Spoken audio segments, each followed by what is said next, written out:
The Corral Collective first learned of humanity through numbers, and that alone shaped their fate. In a quiet chamber carved from black crystal and living metal, alien commanders studied glowing projections of Earth's territory. Population density, industrial output, fleet tonnage, everything reduced to symbols and clean lines. To them, humanity was inefficient, divided, and young. The collective had conquered older species with far greater unity, so the conclusion came easily. Earth's military presence was marked with a small annotation, minor defensive force. And in that moment, before a single shot was fired, the war was already misunderstood. High strategist Vethrix tilted his narrow head as the data scrolled past. He had overseen 12 successful expansions, each faster than the last. Patterns mattered to him, and humans fit no dangerous pattern he could see. Their fleets were spread thin. Their command structures varied by nation.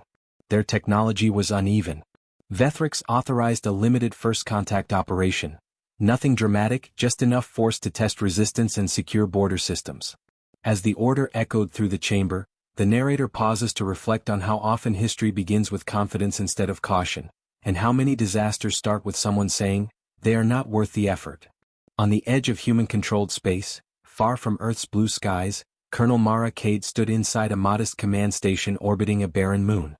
The station was old, patched together over decades, crewed by soldiers from half a dozen nations who spoke different languages but shared the same tired humor. Mara watched sensor data flicker as unknown signatures appeared at the edge of detection range. She did not panic. She had expected this day for years.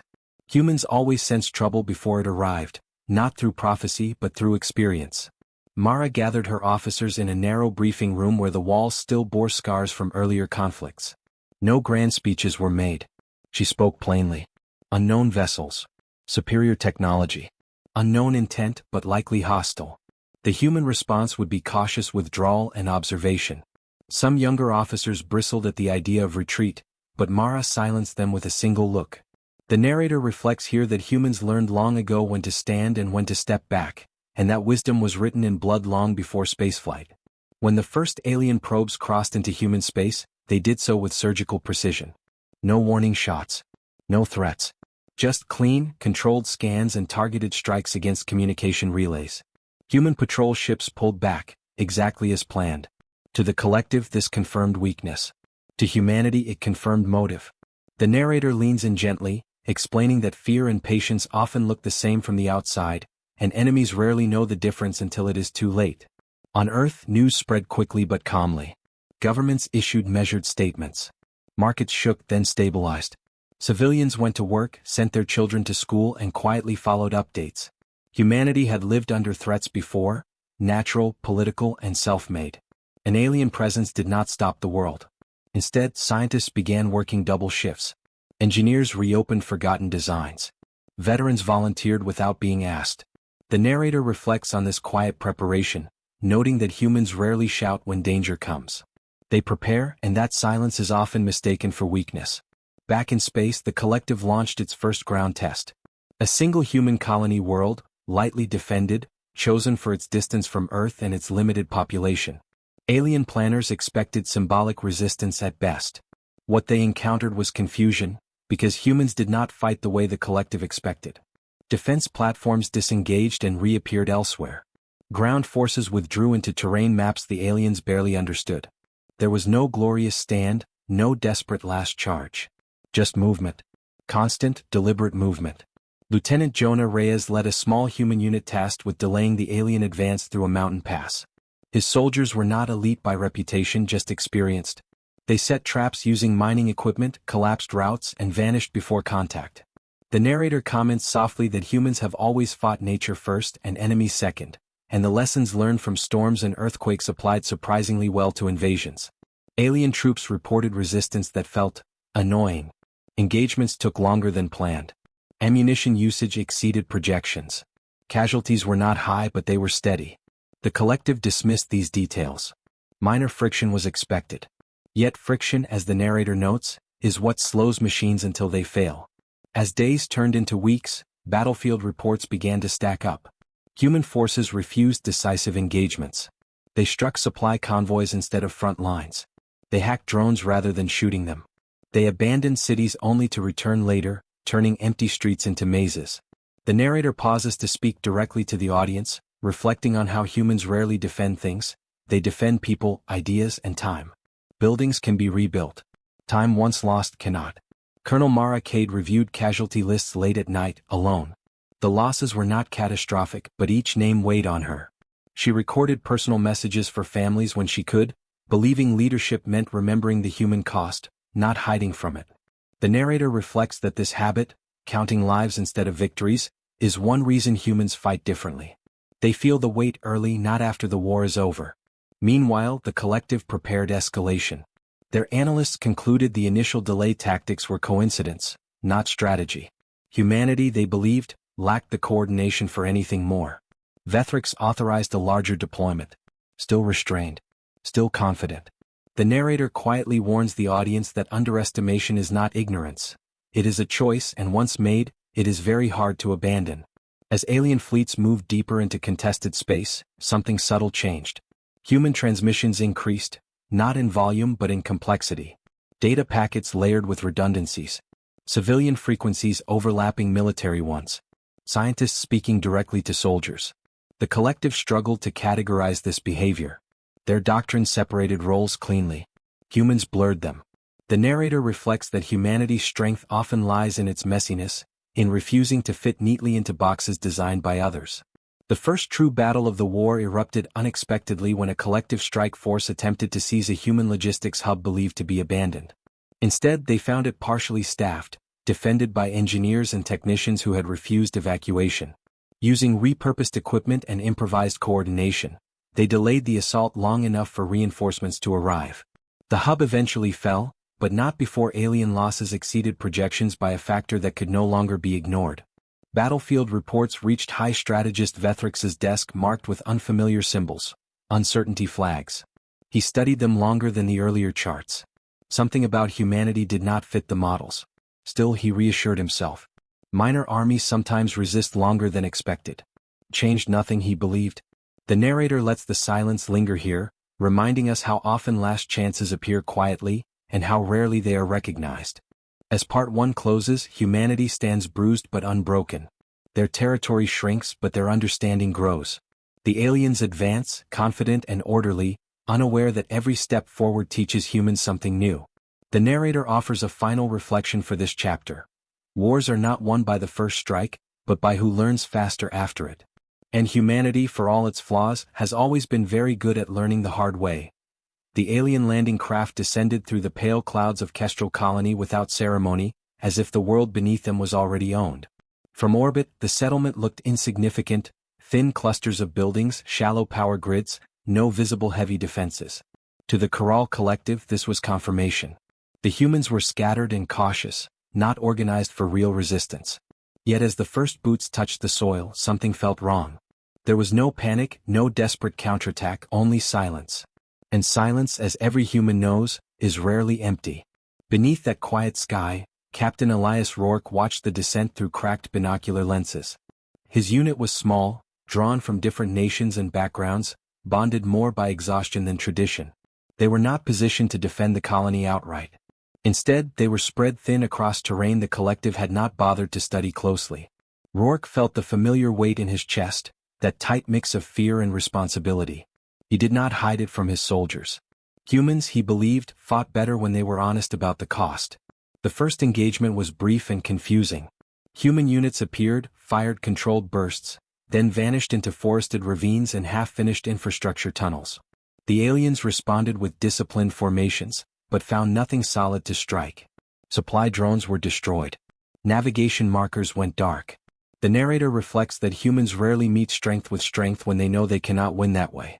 Instead, they look for balance, for leverage, for the one loose thread that can unravel something much larger. As hours passed, collective troops advanced deeper into the colony, but their progress slowed. Every intersection became a question. Every building felt watched. The humans were not trying to win ground. They were trying to stretch time. The narrator pauses here to share a simple truth. Humans understand delay better than most species because their own history is filled with waiting, through winters, sieges, and long recoveries that tested patience more than courage. Rourke's unit fell back deliberately, guiding alien forces into narrow corridors where heavy weapons were useless. Engineers triggered collapses that blocked pursuit, then reopened escape routes minutes later. Communication between human units flowed constantly, not through rigid command chains but through shared awareness. The narrator notes how humans trust each other with fragments of information, believing someone else will see what they cannot. Alien field commanders began filing reports marked with irritation. Resistance was light yet exhausting. Casualties were not catastrophic but they were relentless. For every step forward, two problems appeared behind them. The collective had planned for battle, not for friction. The narrator reflects that friction is where wars are truly fought, and humans have lived with friction their entire existence. In orbit, human ships appeared briefly, harassing alien supply lines before disappearing again. These were not decisive attacks, just reminders. The message was simple: you are not alone here and you are not in control. The narrator remarks that humans often fight wars of reminder, not dominance, forcing enemies to question every assumption. On Kestrel Colony, civilians who had refused evacuation assisted in ways the collective never predicted. Farmers shared terrain knowledge. Technicians rerouted power grids. Medics treated soldiers from any unit without question. The narrator gently reflects on how humans blur the line between soldier and civilian in times of crisis, not because they are reckless, but because survival has always been a shared responsibility. As the days wore on, the alien advance stalled entirely. Reinforcements were delayed. Supply calculations failed. What was meant to be a swift occupation became a slow grind. Reports reached high strategist Vethrix describing human units that fought briefly, retreated cleanly, and returned stronger the next time. Patterns began to emerge and with them, discomfort. The narrator comments that discomfort is often the first sign that certainty is cracking. Captain Rourke received orders to hold a final corridor long enough for a full civilian withdrawal. He knew what that meant. His unit would not all make it out. He did not dramatize the order. He simply explained the plan. No one argued. The narrator reflects on this quiet acceptance, noting that humans do not seek sacrifice, but when it becomes necessary, they face it together. The corridor battle was brutal and close. Human weapons overheated. Ammunition ran low. Yet every retreat was covered, every wounded soldier carried until it was no longer possible. When the final signal came confirming the evacuation was complete, Rourke ordered a withdrawal that only a handful survived. The collective secured the corridor but the victory felt hollow. The narrator reminds us that some losses are designed, and their value is measured not in territory but in lives saved elsewhere. In the aftermath, alien commanders reviewed the data again. This was no disorganized resistance. It was adaptive, coordinated, and deeply human. The term minor force appeared less frequently in reports, replaced by something harder to quantify: persistence. The narrator closes this chapter with a calm reflection. Strength is not always loud, and the most dangerous opponents are often the ones who refuse to collapse when they are supposed to. Weeks into the campaign, the alien fleet began to notice patterns that unsettled even the most confident Corral analysts. Human units were small, dispersed, and seemingly chaotic, yet each engagement left a mark on their collective knowledge. They adapted faster than any algorithm could predict.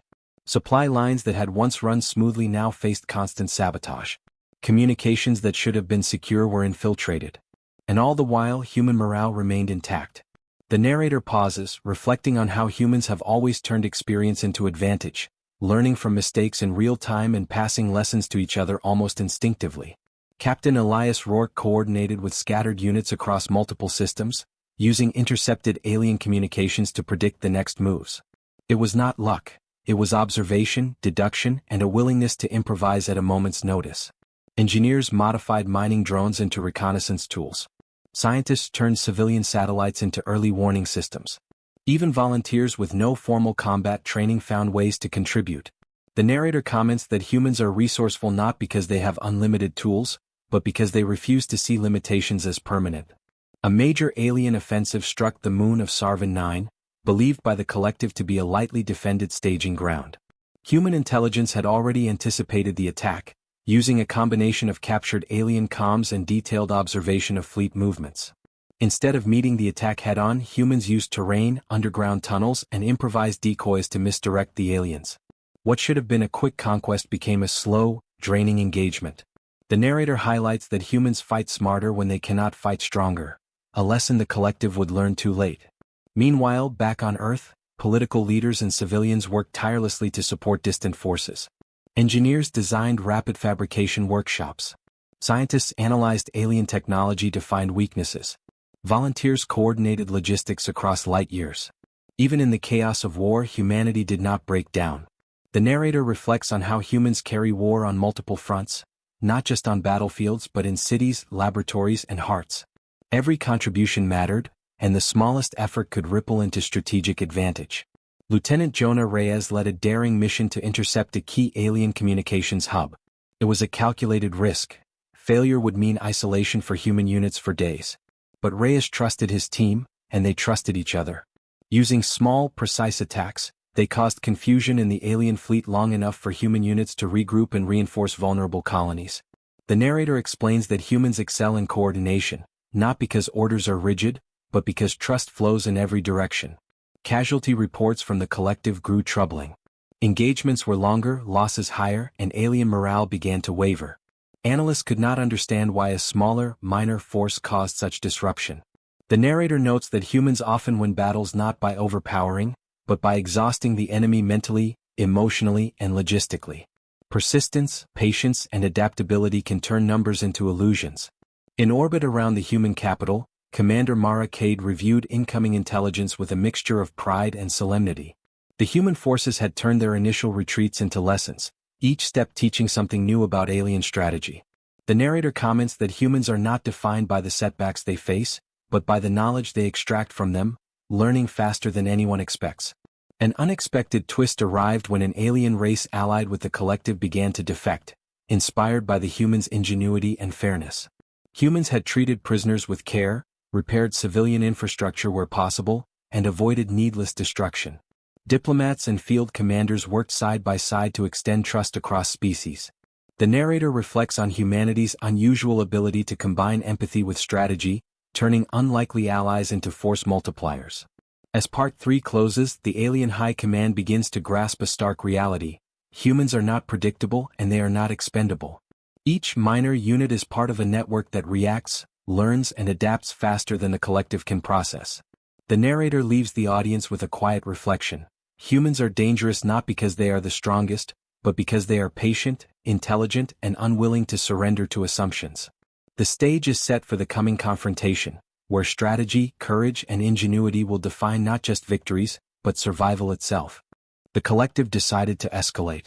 Their fleets gathered in numbers no human ship had ever seen, preparing to strike with overwhelming force at multiple human colonies simultaneously. To the aliens, it was a show of inevitability, the kind of decisive action that would finally crush the minor human forces. But humans had already anticipated escalation. They did not panic. They did not argue over impossible odds. Instead, they focused on what they could control: terrain, timing, and each other. The narrator reflects that humans are at their most dangerous when they accept fear and use it as a tool rather than a weakness. Colonel Mara Cade called an emergency council, gathering officers, engineers, and advisors in a small command hub orbiting a threatened colony. They reviewed every intelligence report, every reconnaissance image, every lesson from previous skirmishes. No one flinched at the scale of the approaching fleets. Instead, the team analyzed the weaknesses hidden in the aliens' confidence, the rigid command patterns, the predictable logistics. The narrator notes that humans prepare not by imagining victory, but by understanding the battlefield better than the enemy does. On the surface, civilian populations braced for impact. Evacuations were organized not with panic, but with efficiency honed over generations of disaster preparedness. Hospitals set up triage stations. Engineers reinforced key infrastructure. Children were quietly moved to safe zones. The narrator reflects that humans fight wars not as machines, but as families, communities, and networks, and this human cohesion creates resilience aliens cannot measure. The first wave hit without warning. Alien ships struck orbiting stations and planetary defenses simultaneously. Human forces absorbed the blow with minimal exposure, using underground tunnels, hidden bunkers, and decoy installations to redirect strikes. Each loss was calculated to protect more important objectives. Soldiers fought, retreated, regrouped, and adapted. The narrator emphasizes that humans are skilled not in avoiding loss, but in turning it into advantage. Captain Elias Rourke led a counterstrike on a key supply depot under heavy fire. Human weapons were limited and their numbers were few, but strategy and ingenuity carried the day. Using captured alien drones as bait, the human unit lured a significant portion of the attacking force into a trap. Explosions shook the ground, but the human team survived to carry out the next phase. The narrator pauses to reflect that humans have always turned the familiar into a weapon. Mines, tunnels, and misdirection, honed from centuries of fighting on an unpredictable planet, now applied to the stars. Meanwhile, the aliens were learning, slowly and reluctantly, that humans do not fight as single units, they fight as networks. Losses in one sector were compensated by rapid redeployment in another. Supplies were rationed but never wasted. Engineers repaired and modified equipment on the fly. Civilians contributed intelligence, transportation, and emergency medical care. The narrator comments that human adaptability is not just a military asset. It is cultural, ingrained, and difficult for rigid empires to comprehend. As casualties mounted, human commanders faced moral choices. Some units would be lost to save others. Retreats were sometimes necessary. No one glorified these decisions. Yet morale remained remarkably high because humans fight for more than victory, they fight to protect each other. The narrator reminds the audience that courage is not the absence of fear, but action taken with full awareness of the cost. An unexpected twist came when a section of alien reinforcements failed to synchronize due to misinterpreted human movements. This gap allowed a human strike team to disable a critical relay, crippling the alien command network temporarily. What was meant to be a swift invasion stalled. Mara Cade watched the reports silently, knowing that every delay was a small victory earned by observation and patience. The narrator highlights how humans often turn enemy mistakes into decisive leverage, not through brute force, but through careful attention and timely action. By the end of the campaign week, the alien offensive had slowed dramatically. Colonies that were predicted to fall in hours survived days longer. Human forces had minimized losses while maximizing disruption. Reports to the collective high command began to question assumptions. The minor army was persistent, adaptive, and capable of operating beyond expected limits. The narrator reflects that underestimation is often a fatal flaw, and humans have historically survived precisely because others cannot accurately measure them. Colonel Cade addressed her scattered forces through secure channels. She reminded them that the battle was far from over, but every measured action was already shaping the future of the war. Human soldiers and civilians alike had learned that strategy, ingenuity, and unity could outweigh sheer numbers and raw firepower. The narrator closes the chapter with a reflection. Humans are often underestimated because their strength is not obvious. It lies in perseverance, intelligence, and the quiet refusal to surrender, a lesson the galaxy would not forget. The war had settled into a strange rhythm. The Corral Collective, convinced they faced a minor force, had now realized their calculations were flawed. Every report from the front lines painted the same picture. Small human units scattered across multiple star systems, acting independently yet in perfect coordination. They did not follow predictable patterns. They did not fear being outnumbered. Every attack, every retreat, every maneuver seemed to anticipate the next, as if the humans could see the battlefield before it happened. The narrator reflects quietly to the audience. Humans have survived millennia of unpredictable challenges on Earth, and that instinct to adapt, to improvise, flows naturally into space warfare. Captain Elias Rourke reviewed the intelligence in his command hub aboard the orbital station above Helios 7. His crew, a mix of soldiers, engineers, and civilian specialists, had been working tirelessly for days without pause. Reports of alien fleet movements streamed in, intercepted transmissions analyzed and cross-referenced with orbital scans. Each piece of information built a more complete picture of enemy behavior. The narrator comments that humans thrive on collaboration, on the slow accumulation of knowledge, and on connecting the smallest dots into life-saving strategies. Unlike the collective, which relied on rigid doctrine, humans trusted each other to interpret the unknown. Rourke's first mission of the day was a raid on a lightly defended alien depot. Supplies there fueled attacks across 3 systems. The operation was simple in concept but nearly impossible in execution. Human ships were smaller, slower, and lightly armed compared to the alien vessels guarding the perimeter. But humans did not fight with raw power, they fought with creativity. Using a series of decoy drones, they lured enemy patrols away from the depot. Engineering teams had modified mining equipment to act as improvised weapons, turning harmless devices into highly effective traps. The raid was a success, supplies captured, casualties minimal. The narrator explains that humans win battles not by brute force, but by exploiting knowledge, ingenuity, and an unshakable will. Meanwhile, on the ground at Helios 7's colonies, civilians and soldiers alike contributed to the defense. Farmers turned their knowledge of terrain into improvised fortifications. Engineers rerouted energy grids to protect hospitals and communication centers. Medics set up mobile field hospitals and abandoned warehouses, treating both soldiers and civilians. Every act, however small, mattered.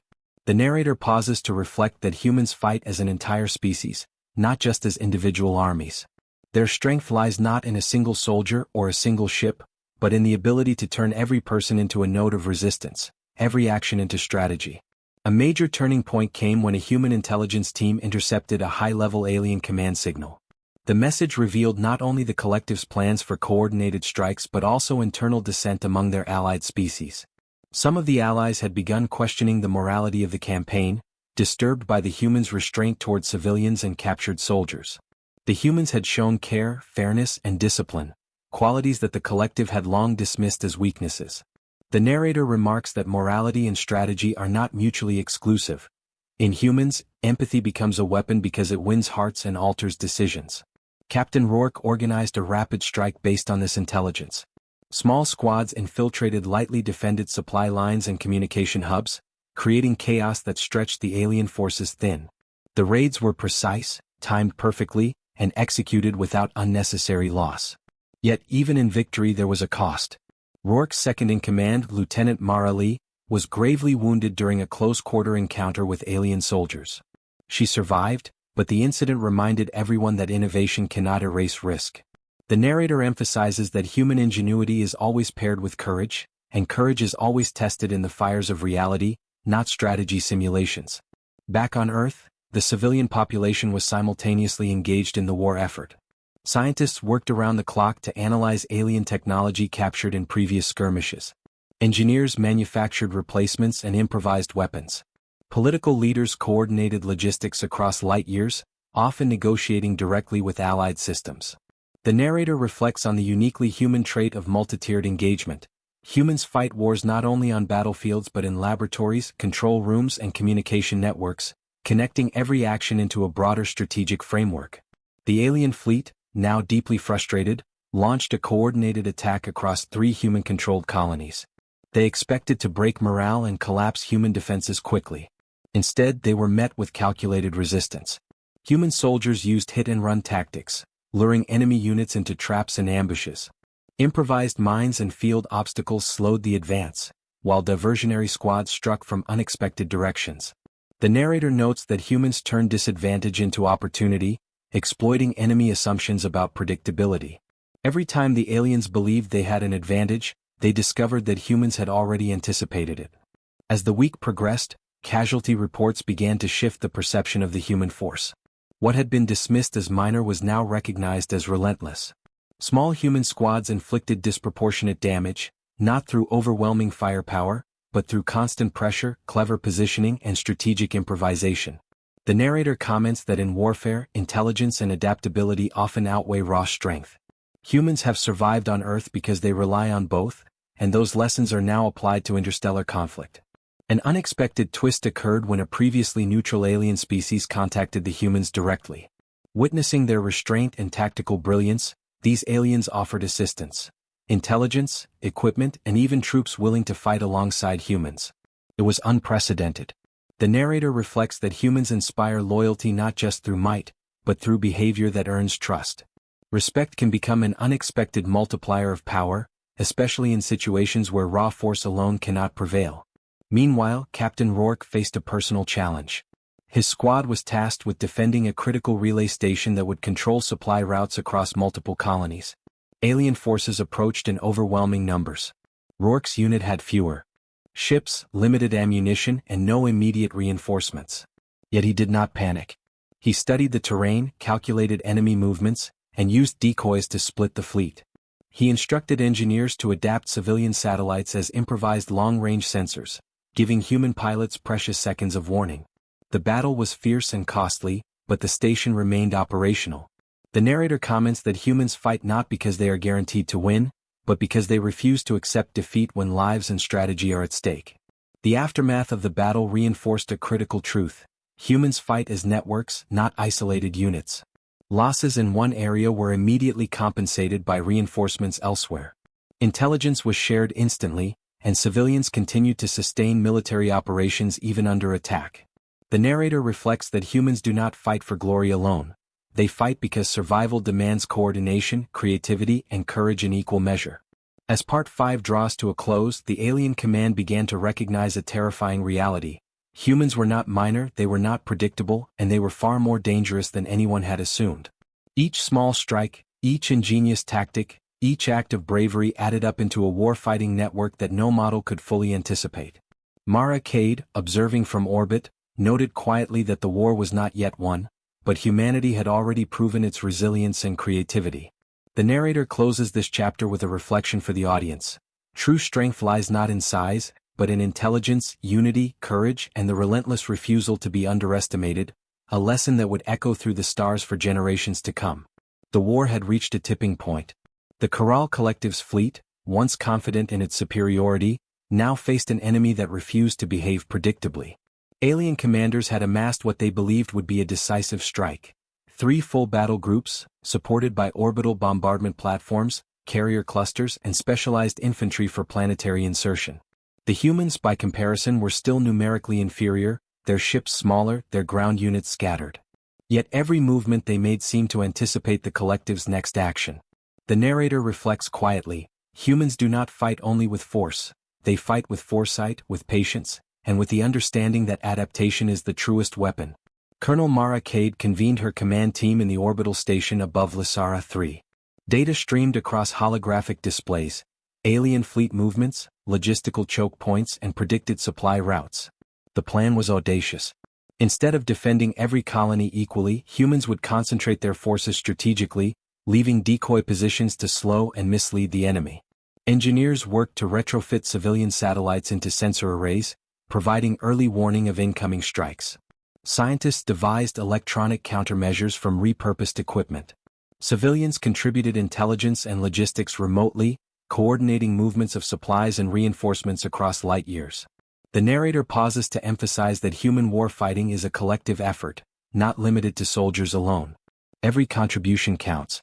Captain Elias Rourke led a small flotilla toward the Helios Corridor, a key interstellar jump nexus. The aliens expected to intercept them in full force, but humans employed a combination of feints and real-time adaptation. Small squads split off, drawing attention while the main group navigated hidden hyperspace lanes.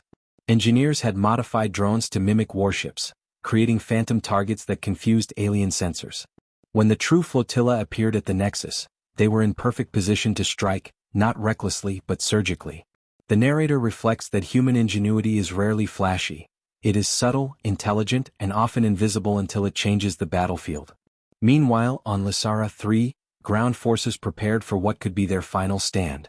Colonists were evacuated where possible, but many volunteered to stay, reinforcing defensive positions with barricades, traps, and improvised weapons. Soldiers trained civilians in emergency operations. Medical teams set up triage centers and communication officers relayed battlefield updates in real time. The narrator comments that humans do not separate civilian and military efforts in war, they integrate them, turning the entire society into a living defense network. The first clash occurred in orbit. Alien ships descended in disciplined formations, confident in numerical superiority. Human pilots engaged in maneuvers that seemed chaotic but were deeply coordinated. Using decoys and sudden bursts of concentrated fire, they crippled a portion of the attacking fleet. Losses were heavy, but every maneuver was calculated to maximize damage to the enemy while preserving critical assets. The narrator explains that humans understand the cost of each life and each machine, and they plan accordingly. Strategy is not abstract. It is measured in lives saved and missions accomplished. On the ground, human soldiers used every advantage of terrain and technology. Underground bunkers allowed for rapid redeployment. Improvised weapons, adapted from mining equipment and civilian drones, struck alien forces unexpectedly. Supply caches were hidden in tunnels and mountain ridges, ensuring that the aliens could not disrupt human operations easily. The narrator reflects that humans excel at using what they have, not lamenting what they lack, and that this resourcefulness has been honed over millennia. A sudden twist arose when an alien squadron attempted to flank human positions through an uncharted hyperspace corridor. Human intelligence had anticipated this move. Captain Rourke ordered a rapid redeployment, setting up ambush points along the corridor. When the aliens emerged, they were confronted with concentrated fire and hidden traps. Ships were disabled before they could retreat. The narrator notes that humans do not merely respond to threats, They anticipate them, study patterns and act decisively. Back in orbit, Mara Cade faced a moral challenge. A civilian transport had been caught in crossfire, and alien forces were closing in. Evacuation routes were under constant bombardment. Cade made a split-second decision to order orbital bombardment of enemy positions, sacrificing minimal risk to human lives while protecting civilians. The narrator comments that in human strategy, restraint is as important as aggression. They fight not for dominance alone, but for survival, for protection, for the preservation of life where possible. The battle turned into a sustained engagement. The alien fleet, now frustrated and uncertain, struggled to maintain cohesion. Internal dissent among the collective's allies grew, amplified by human propaganda emphasizing fair treatment of civilian populations. Some alien units refused orders outright, while others hesitated, giving humans precious seconds to exploit. The narrator reflects that humans have long understood that conflict is psychological as well as physical. Trust, morale, and confidence can decide the outcome as much as firepower. Captain Rourke personally led a mission to disable an alien communications hub critical to coordinating the fleet. Using a combination of stealth and ingenuity, his team infiltrated the heavily defended station, neutralizing electronic defenses and sending false signals back to the alien command. The operation delayed enemy reinforcements, allowing human forces to consolidate their positions across multiple colonies. The narrator remarks that humans often win not through overwhelming force, but by understanding and manipulating information. The battlefield is as much data as it is fire and steel. Meanwhile, Colonel Cade coordinated counteroffensives across systems. Strikes were calculated to disrupt supply lines, scatter alien units, and buy time for reinforcements. Engineers improvised repairs at astonishing speed. Pilots executed daring maneuvers, turning what appeared to be weakness into tactical advantage. Civilians supplied intelligence, coordinated logistics, and even assisted in technical work. The narrator emphasizes that humans fight as networks, and their strength lies in interdependence, trust, and the willingness to act collectively when the stakes are high. By the end of the week-long engagement, the alien forces were forced to withdraw from key sectors. Their casualty rates exceeded projections. Command structures were disrupted. Morale among alien troops was shaken and dissent grew. The collective high command faced a crisis of confidence. The humans they had dismissed as minor had turned the tide through strategy, adaptability, and courage, not through overwhelming force. The narrator notes that human warfare is unpredictable not because of luck, but because it is deeply intelligent and fundamentally human in nature. In the aftermath, the humans did not celebrate recklessly. They tended to the wounded, reinforced supply lines, and repaired critical infrastructure. Strategic councils reviewed every decision, every loss, and every victory. Colonel Cade addressed her officers, emphasizing lessons learned: anticipate, adapt, protect civilians, and trust your people. The narrator reflects that this combination of humility, courage, and intelligence is the hallmark of humanity's approach to war. As Part 6 concludes, the stage is set for the final acts of the conflict. Humans have proven their resilience, ingenuity, and unity under pressure. The alien collective has been forced to acknowledge that this is no minor army, but a species that can learn, adapt, and fight back in ways that defy expectations. The narrator closes with a quiet reflection. Humans are dangerous not because of their size, but because of their courage, creativity, and refusal to surrender to assumptions. A lesson that will echo across the stars as long as humans endure. The galaxy held its breath. After weeks of relentless engagement, the Corral Collective's forces were fractured, their advance stalled, and their morale waning. What they had expected to be a short, decisive war had stretched into a campaign that tested every assumption they held about humanity. Small human fleets, scattered across multiple systems, continued to coordinate strikes with astonishing precision. Ground forces, civilians, and engineers worked together seamlessly, turning every loss into a lesson and every challenge into opportunity. The narrator reflects to the audience: humans are not defined by numbers or brute force, but by ingenuity, courage, and the determination to endure. Colonel Mara Cade stood aboard the orbital command hub above Alara Prime, surveying the battlefield.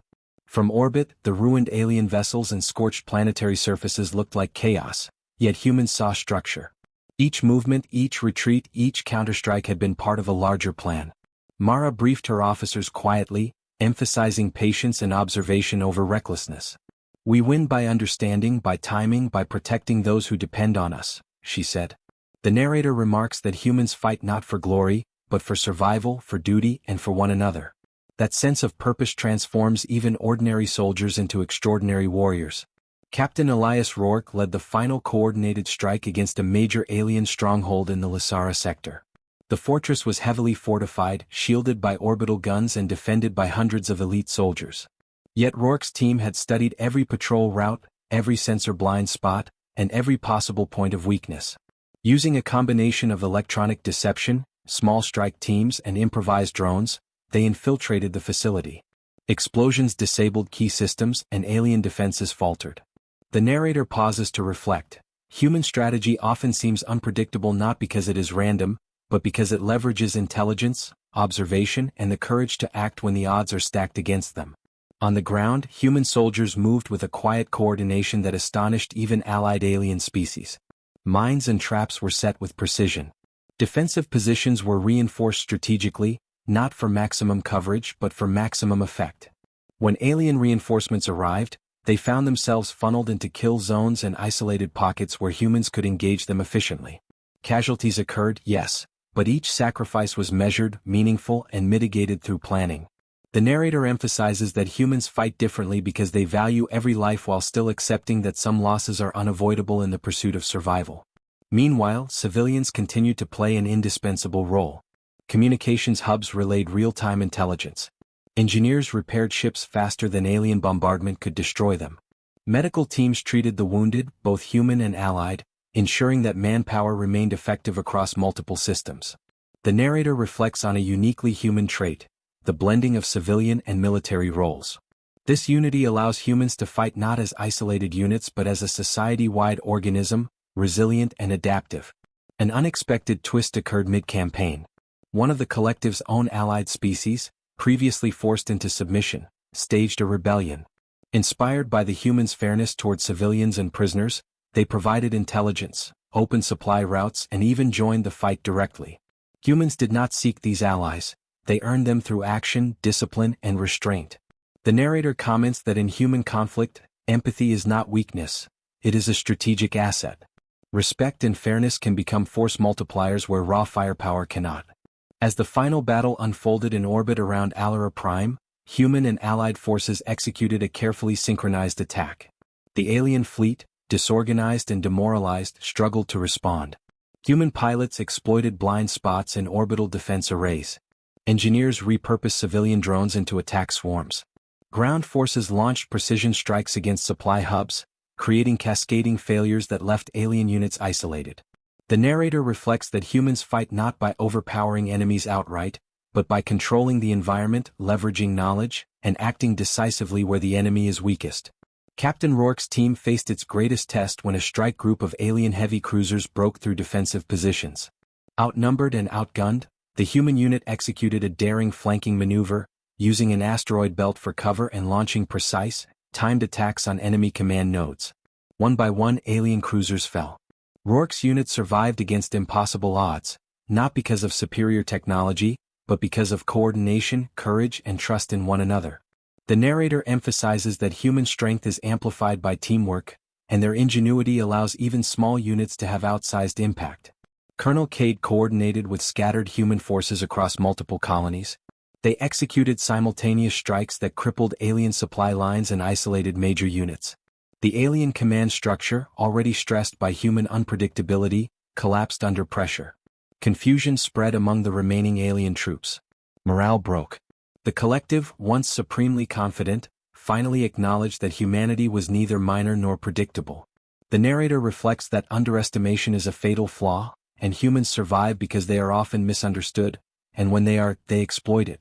In the final hours of the conflict, human forces focused on stabilization rather than annihilation. Captured enemy soldiers were treated humanely.